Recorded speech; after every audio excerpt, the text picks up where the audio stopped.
What is going on YouTube and four-wheel drive fans? It's Andreas here from Symmetry Four-Wheel Drive and welcome back to the channel.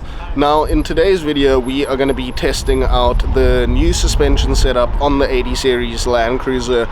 So we're going to be flexing that up on a little ramp that's behind me here, and we're just going to see, do we need to make any adjustments to the bump stops? How is it flexing? How much articulation did we gain with this suspension setup? All of that good stuff. Brad is also going to bring his Jeep around. We're just going to do some checking for some changes that Brad wants to make on his car as well. And yeah, we're just going to give the suspension a cycle and a run through and see what's going on with it, because we might need to add some bump stop extensions on the car, on the suspension. So we're just going to give that a good test and see. So I hope there's not too much traffic and wind noise and everything else that's going on around here at the moment. But regardless of that, let's dive right into the video.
So behind me there we've got the front and the rear flexed up on the ramp. It's doing pretty nicely, so we're just going to take some measurements now and check what we need to do with the bump stops. But so far so good, looking really good. When you got it standard like this, did these not just turn up? Those bump stops. You see, because the other way to do it is, what you do is when it's in a position like this, I just turn you out of steel. That's what other guys do. You just another one over there at the round thing at the bottom, and then you just get a longer. I mean, there's a couple ways. A longer fastening. Fastener here. That might be a neater way, because then, like for me, when you've got this and you've got 50-60 millimeters, it might just look. It's gonna look kakere. Whereas if you've got a thing in there that's 50-60, even if you do it out of like black acetal. No, exactly. It can be plastic, like polyethylene or something. So guys, we've done the flexing on the 80 series behind me, and we've checked what I need to do in terms of bump stopping and working out where I need to add or remove or anything like that. So on the vehicle at the moment, with the 10-inch travel rear shocks, they flex really nicely, and I need to extend the bump stops just to make sure that the shock doesn't reach its full compression. And we probably have about 40 millimeters of extra travel within the shock itself at the moment, and we need to add about a 2-inch spacer, roughly, maybe between 40 mil to 50 mil spacer on the rear bump stops, just to make sure you don't fully compress your shock at the rear. Then for the front, It's actually the tie rod that comes in contact with the radius arm and the diff housing before anything else binds or anything else becomes an issue with contact or anything like that. So we're also just going to space the front bump stops a bit, maybe about 60 mil or so, just to make sure that we get enough space there. And then yeah, it's just making sure that the shocks don't reach their full extension or their full travel in compression, and to keep them within their travel range there. So you don't want your shock to bottom out or top out. That is the basic theory of it, because rather you must have your bump stops come into contact first before any critical components like your shocks or other arms or suspension components. So yeah, we flexed it up nicely, and now we are just going to do some things on Brad's car.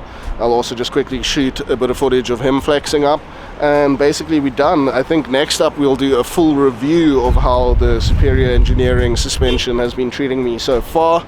But other than that, yeah, happy with the 80 series. I think you'll see from the footage it's flexing up pretty decently, pretty nicely. And yeah, we'll just carry on with Brad's car now.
So we have done around 500 to 700 kilometers since we've installed the Superior Engineering suspension, and we've also been on a trip off-road and stuff like that.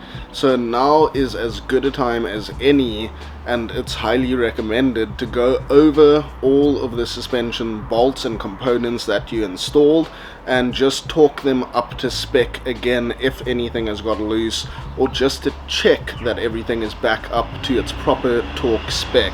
So we're armed with our torque wrench. We're gonna get underneath the car now and just torque up all of those suspension bolts and components just to make sure that everything is as it should be and torqued to the right setting. So but when you install new suspension, within 500 to 1,000 kilometers after you've installed it, just go over all the bolts again and check them just to make sure everything is as it should be. Another thing that I finally got around to doing is installing the over fenders or arches back onto the cruiser as well.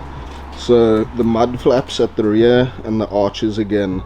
So finally, after that whole suspension upgrade, the car feels complete again. So the rear arches are back on. You can see how nice and flush that wheel fitment is, even though it's an off-road car. But the arches are back on, and I'm very happy with that. So guys, we have just finished up here doing our flex test and checking the bump stop spacing and all of those little tweaks and adjustments we need to make on the suspension. I hope that you enjoyed this short little episode, and once I make the bump stop extensions, I'll install those and then come back to you guys and tell you how that's all worked out.